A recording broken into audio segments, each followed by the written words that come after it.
अगर आप भी यूपीएससी या अन्य किसी प्रतियोगी परीक्षा की तैयारी कर रहे हैं तो दो चार नामों से तो आप परिचित होंगे ही, जैसे विकास दिव्य कीर्ति, अवध ओझा, बिहार वाले खान सर या इंग्लिश वाली नीतू मैम। आपका इनके साथ रोज मिलना जुलना है, क्योंकि यूट्यूब या अन्य कोई सोशल मीडिया प्लेटफॉर्म हो, इन्हीं के पढ़ाए और सिखाए नुस्खे प्रतियोगियों को काम आते हैं, सफलता दिलाते हैं।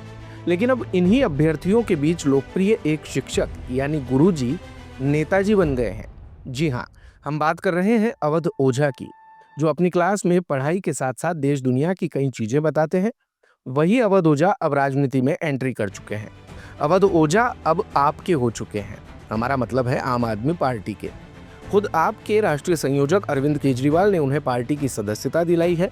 खुशमिजाज और मस्तमौला टाइप के लगने वाले अवध ओझा का एक समय ऐसा भी था जब उनके नाम से स्टूडेंट्स कोचिंग छोड़ दिया करते थे, लेकिन अब वो हजारों लाखों छात्रों की पसंद बने हुए हैं।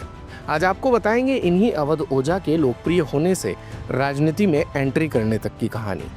तो गोंडा जिले के रहने वाले अवध प्रताप ओझा के पिता माता प्रसाद पोस्ट मास्टर थे और उनकी मां वकील। ग्रेजुएशन पूरा करने के बाद अवध सर यूपीएससी की तैयारी के लिए दिल्ली चले गए। मेंस क्लियर नहीं कर पाए तो पढ़ना छोड़कर पढ़ाना शुरू कर दिया। प्रयागराज में अपने एक दोस्त की कोचिंग से पढ़ाने की शुरुआत करने वाले ओझा सर का पढ़ाने का तरीका इतना खराब था कि छात्र उनके नाम से ही कोचिंग छोड़ देते थे। उन्हें बहुत खराब प्रतिक्रिया मिली।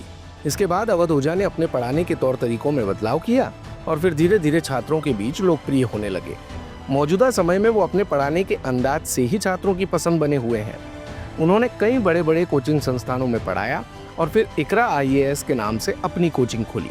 इसके अलावा उनका एक यूट्यूब चैनल भी है और उनके नाम से एक मोबाइल ऐप भी है। उनके चैनल पर करीब 9 लाख सब्सक्राइबर हैं।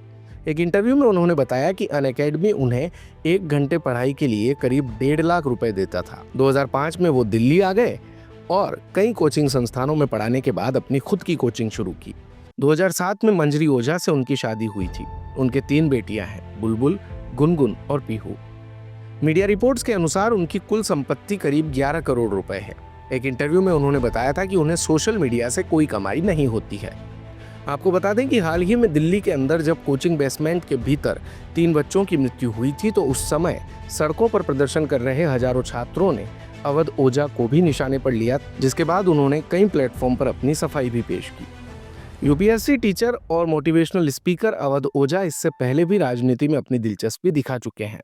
आपको याद होगा, लोकसभा चुनाव में उन्होंने बीजेपी से प्रयागराज तो कांग्रेस से अमेठी से चुनाव लड़ने के लिए टिकट मांगा था। ओझा ये भी दावा कर चुके हैं कि मायावती ने उन्हें टिकट ऑफर किया था। खैर, देर सवेर ही सही, अब अवध ओझा आपकी शरण में तो आ ही गए हैं, यानी आम आदमी पार्टी की शरण में। अब अगर पार्टी ने दिल्ली विधानसभा में टिकट दे दिया तो जल्द ही जनता की भी शरण में आ जाएंगे। लेकिन उनका राजनीतिक भविष्य क्या होगा और कैसा होगा, फिलहाल इस पर वेट एंड वॉच ही कहा जा सकता है। सुनिए आम आदमी पार्टी की सदस्यता लेने के बाद क्या कहा अवध ओझा ने। सबसे पहले मैं आम आदमी पार्टी और आम आदमी पार्टी के सर प्रमुख अरविंद केजरीवाल जी, मनीष सिसोदिया जी, सबको सहृदय से धन्यवाद देता हूं कि उन्होंने मुझे राजनीति में आकर शिक्षा के लिए काम करने का अवसर दिया है। शिक्षा एक ऐसा माध्यम है जो परिवार, समाज और राष्ट्र की आत्मा है। जितने भी देश दुनिया में महान हुए, उनकी पृष्ठभूमि में कहीं ना कहीं शिक्षा का योगदान रहा। तो मैं आज अपनी इस राजनीतिक पारी की शुरुआत पर आप सबसे ये बात साझा करना चाहता हूं, जैसा कि हमारे नेता मनीष सिसोदिया जी ने कहा कि अगर मुझे राजनीति और शिक्षा में से कुछ चुनना हो तो मैं निश्चित तौर पर शिक्षा को चुनूंगा। ऐसा ही कुछ उद्देश्य मेरा भी है और राजनीति में आकर शिक्षा का विकास मेरा सर्वोत्तम उद्देश्य है। धन्यवाद।